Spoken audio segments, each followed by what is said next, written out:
I'm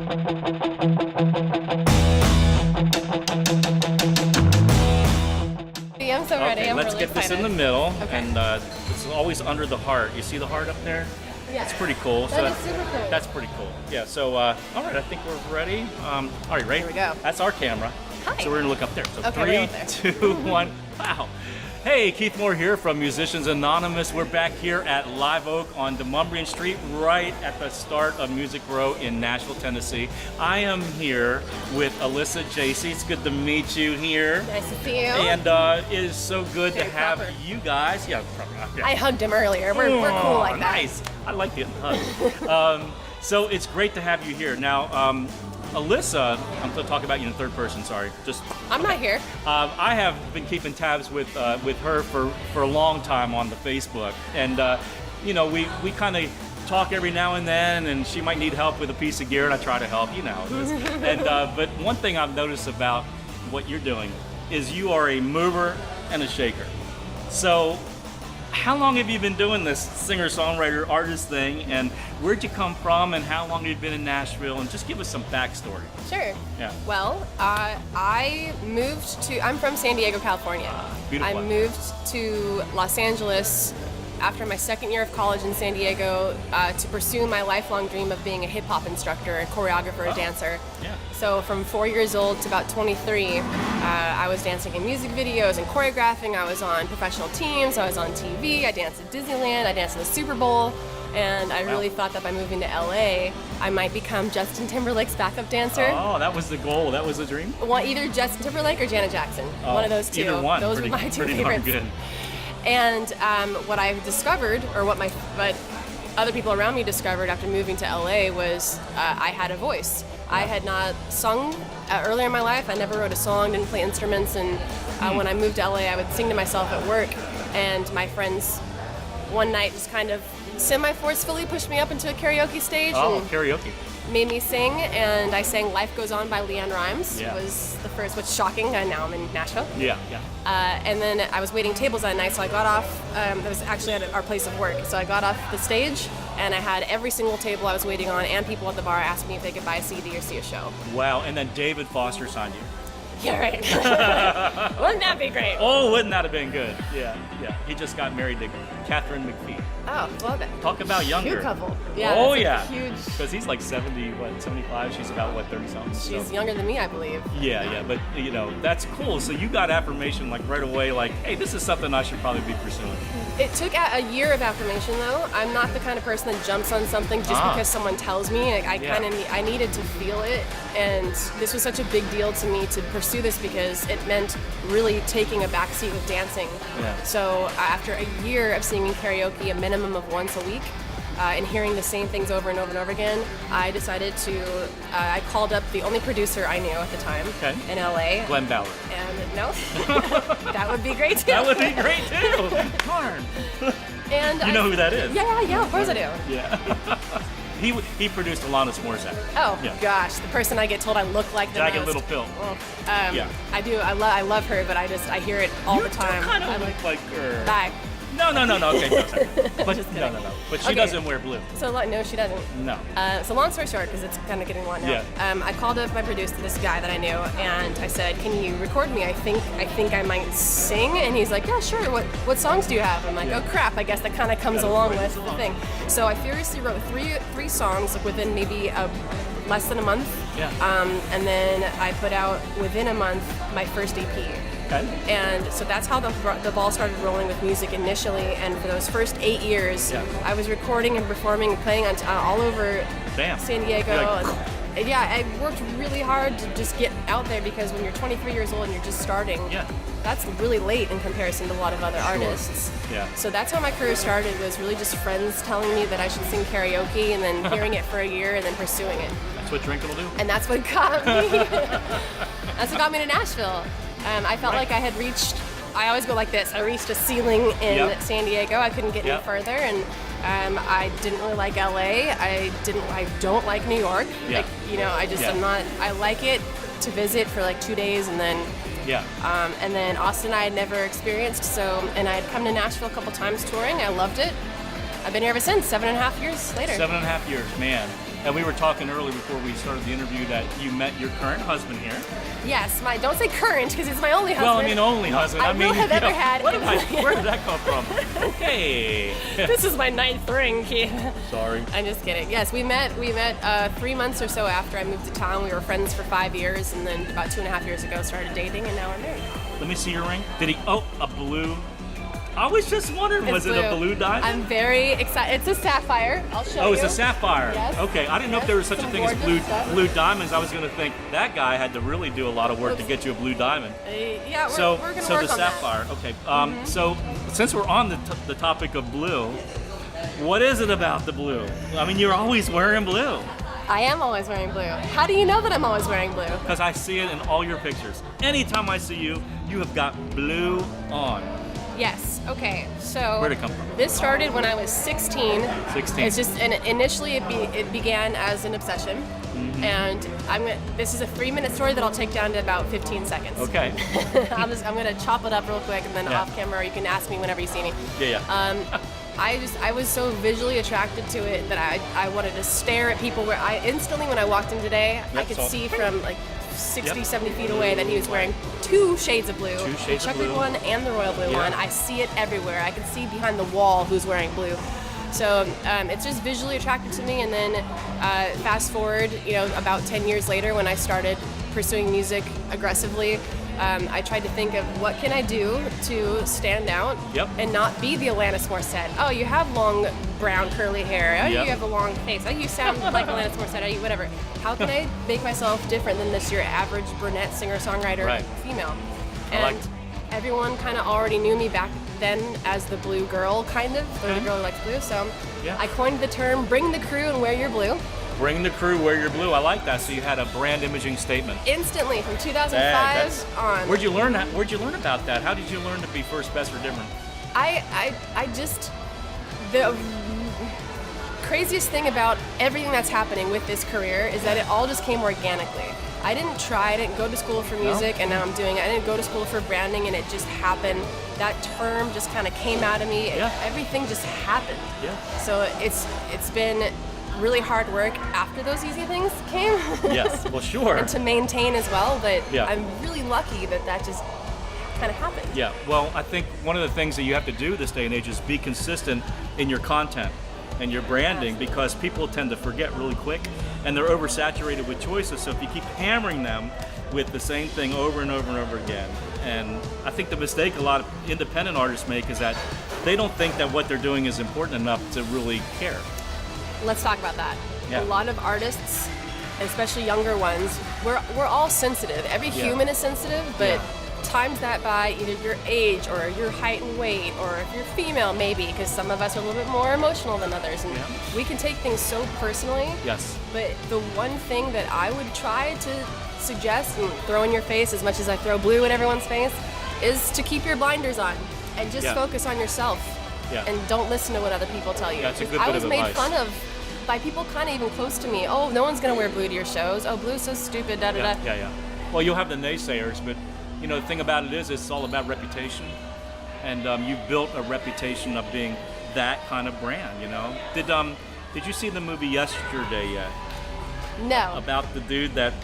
Is that the Beatles? Everybody in the world except for him, and anyway, nobody remembers the Beatles. Something happened in the world where it wiped the Beatles off the face of the earth. And he was a singer-songwriter trying to make it. And he wouldn't get any traction. People would come to see him, they wouldn't pay attention, So all of a sudden, he realizes nobody remembers the Beatles. He does Google searches and he searches for Beatles and only pictures of Beatles come up. What? He's like, oh my God. Yeah. That's because the Beach Boys took over. Yeah, it wasn't the only thing that that people forgot or never had privy to. But anyway, long story short, I don't want to give the movie away, but he ends up sharing a Beatles song to his friends. And oh my God, immediately the girls start crying. That's the most beautiful song ever written. He's like, well, don't you know it was the Beatles? The Beatles wrote that song. They're like, all of a sudden you realize it's like, oh my God.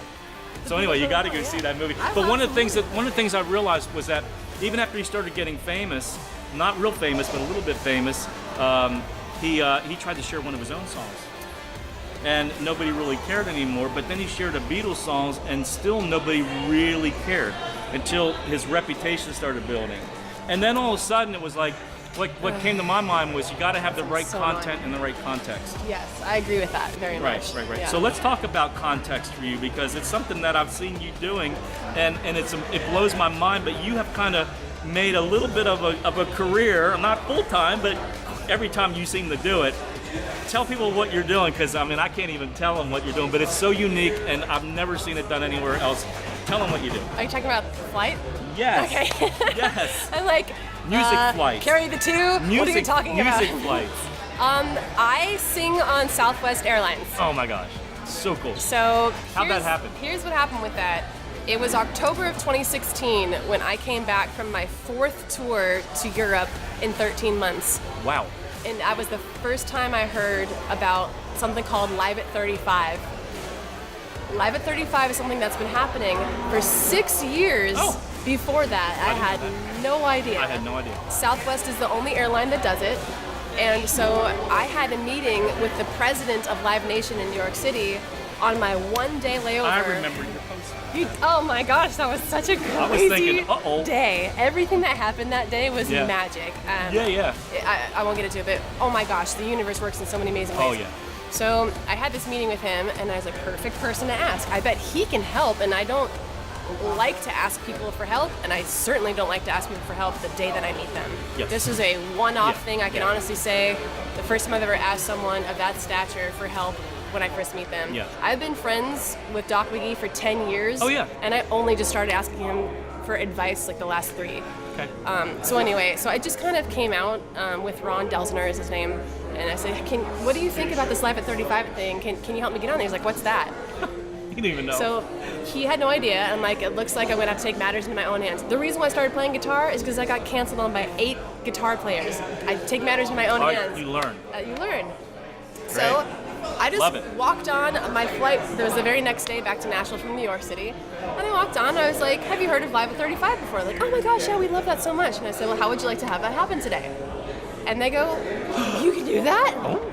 Yeah, sure. And I just kind of like flashed a couple of credentials. I'm like, I've opened for so-and-so and I've played here and there. And like, I'd really like to try it out. And I'm like, oh, cool. That's how the first one started. I did 6, 7, or 8 flights in a row. Wow. Since then, and then I had a couple that I couldn't do because it was too early in the morning and there's turbulence, but I've done it 16 times now since October of 2016. Wow, that's cool.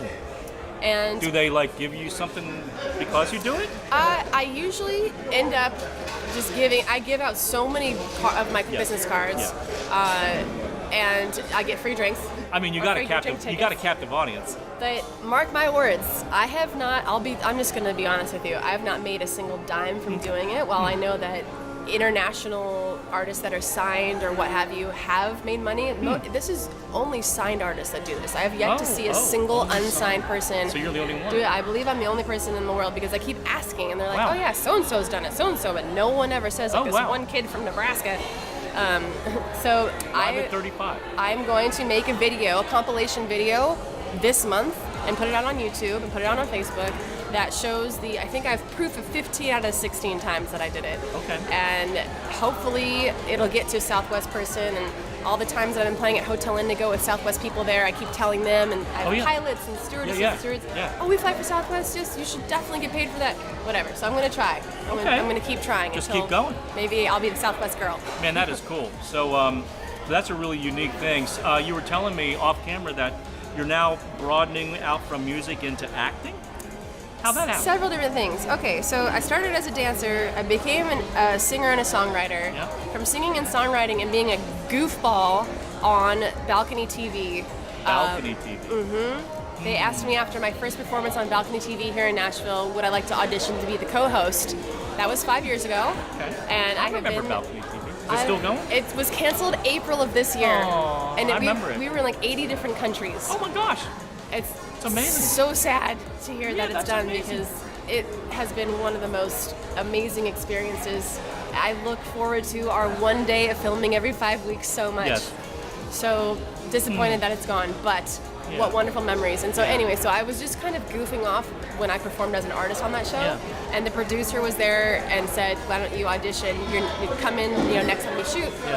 and so let's see what you got. And I kind of just fell into it, and I became a TV host. And from that came hosting for another TV show that is now on Amazon Prime and Hulu.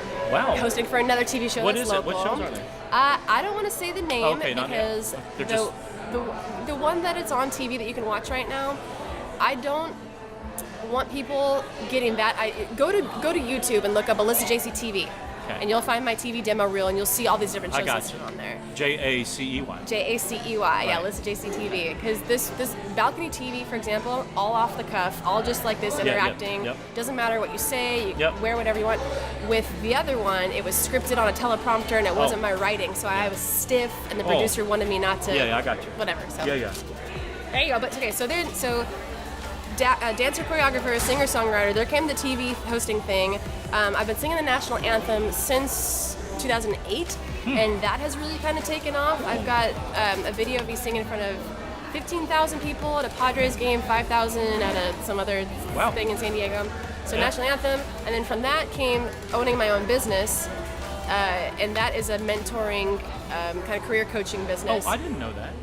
That started about 5 years ago. How's that going for you? It's very slow because I don't put any time and effort into it. I've been diving so hard into TV and still touring a lot, and I've been recording so much. Yeah. But after this year we'll get into what's going to happen after this year. But whatever. So business owning, and then from that came just people wanting me to choreograph for their music videos, and then getting music videos. I'm like, man, I kind of want to get into more modeling and acting. I used to do that when I was a kid.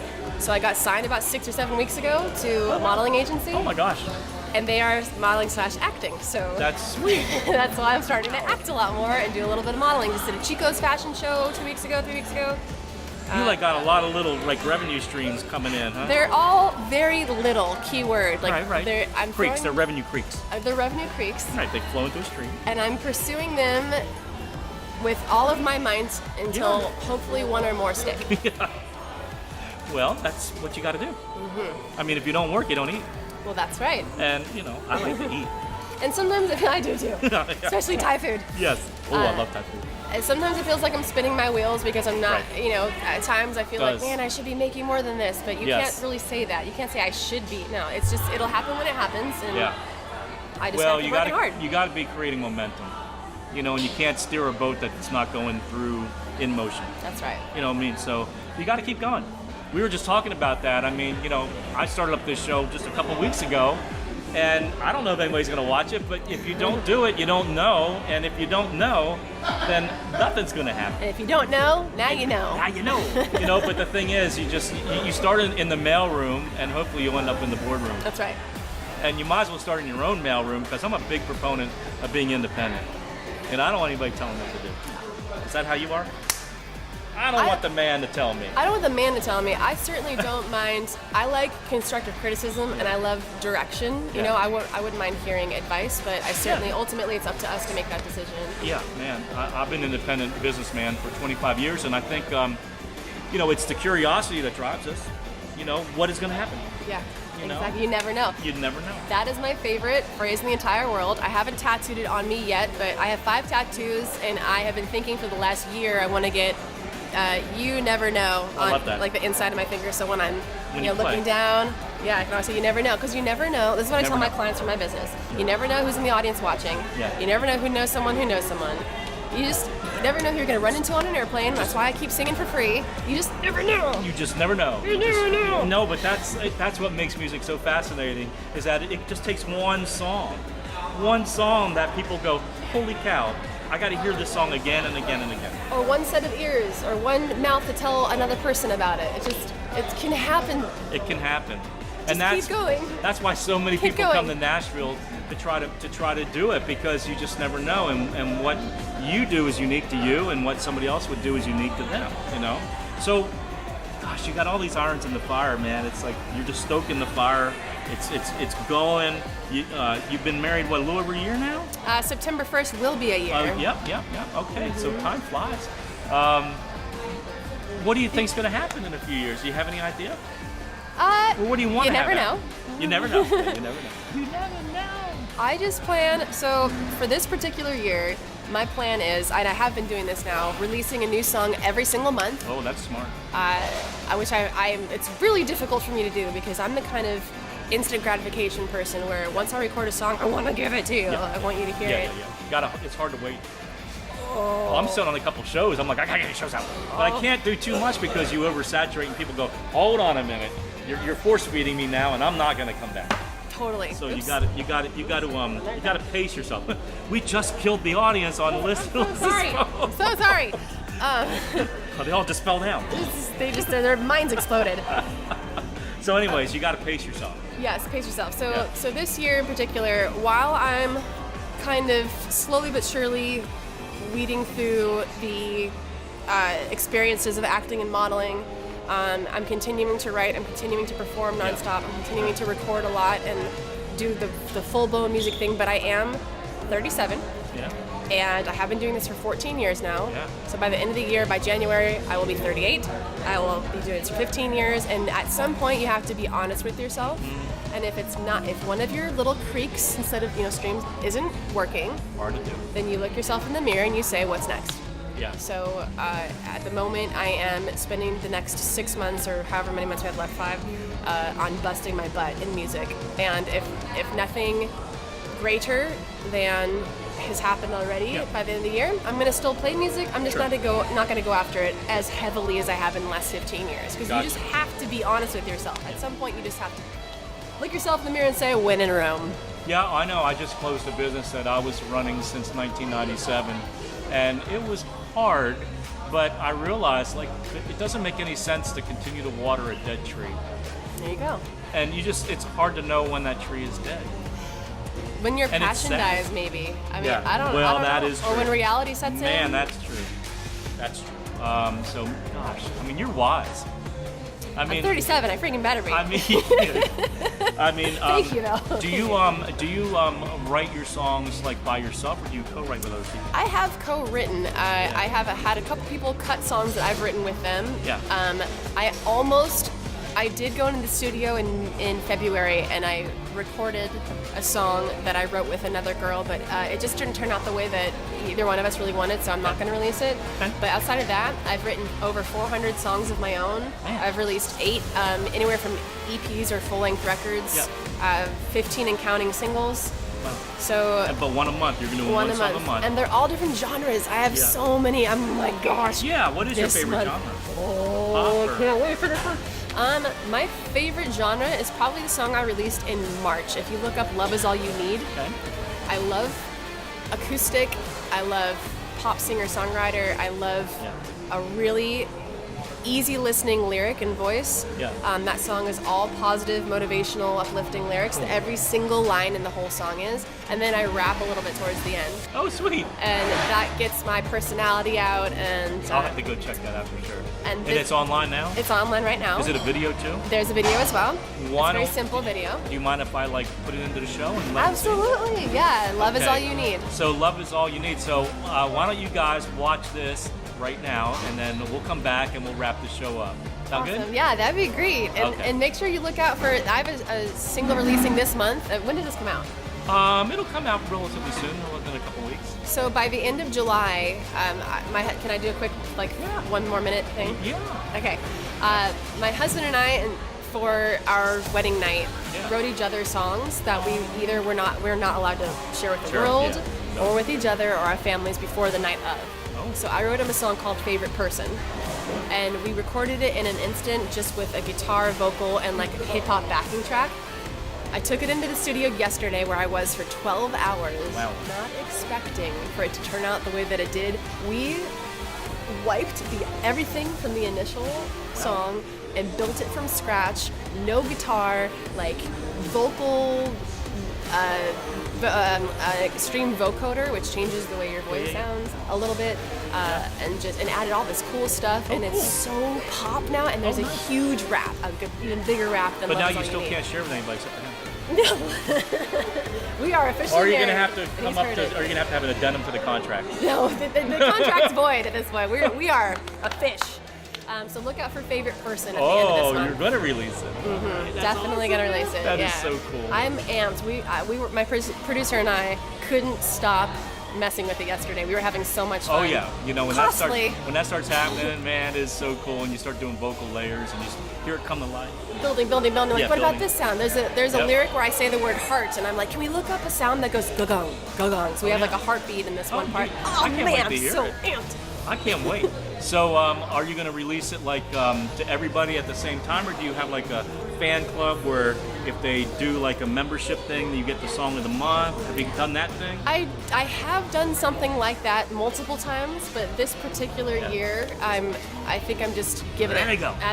let it out, let it go. So Yeah. I would not assume it's going to be. I don't know the date, but the last Friday of this month, whatever that is. Oh, sweet. So it's soon. Yeah. I mean, record. That's a beautiful thing. Beautiful thing about where we're at today, man. You can record a song and then 2 days, 4 days later, it's up through DistroKid or TuneCore, Exactly. and it's on everywhere, man. Yes. You can just do it, and that's the beautiful thing about being independent. You don't have to go through the machine and the suit guys going, well, I don't know about that song. I don't know if it fits or whatever. That's another great thing about being independent is that all these different songs I'm releasing and have been releasing, they're all different genres. Yeah. I have pop songs, country songs, reggae songs. Yeah. You name it. So check out Alyssa Jacey on Apple Music. That has, I think, most of my music. Okay. But I'm also on Spotify, Pandora, iTunes. Yeah, well, we'll have YouTube. We have a link right through the whole show where you can go to Alyssa's website, so it'll be right there, and they can go check it out. And so, man, I think this wraps up our show. And thank you so much for your time. You're such a sweetheart. I mean, it's so cool. I love artists who think outside the box, who are smart about what they do, who are not afraid to work and take chances, you know, and they ask questions or they suggest themselves. I mean, that's how you did the live at 35. Live 35, that's you right. just said this is what I do. That's right. You know, that's right. why McDonald's, when you go work for McDonald's, the first thing they train you is to say, would you like Biggie fries with that? Yeah. So, you know, you got to upsell. Yeah. So upsell your life, That's right. upsell your art, you know, continue to tell people about it. I might be thinking inside of a blue box or outside of a blue box, but it's thinking outside the box still. I love it, don't know. man. It's so good. So, well, that brings us to the end. right, thank We you will for be having back me. again soon with another episode of Musicians Anonymous. Make sure you check for us watching. out over at musiciansanonymousshow.com. Let your friends know about it. And we're trying to build it just like anything. So we'll see you again here back at Live Oak on Music Row real soon. Have a great day. Say bye. Bye, guys. Thanks for Bye. watching. Thank you, Keith, for Thank having you. me. You're welcome. Thank you. Awesome.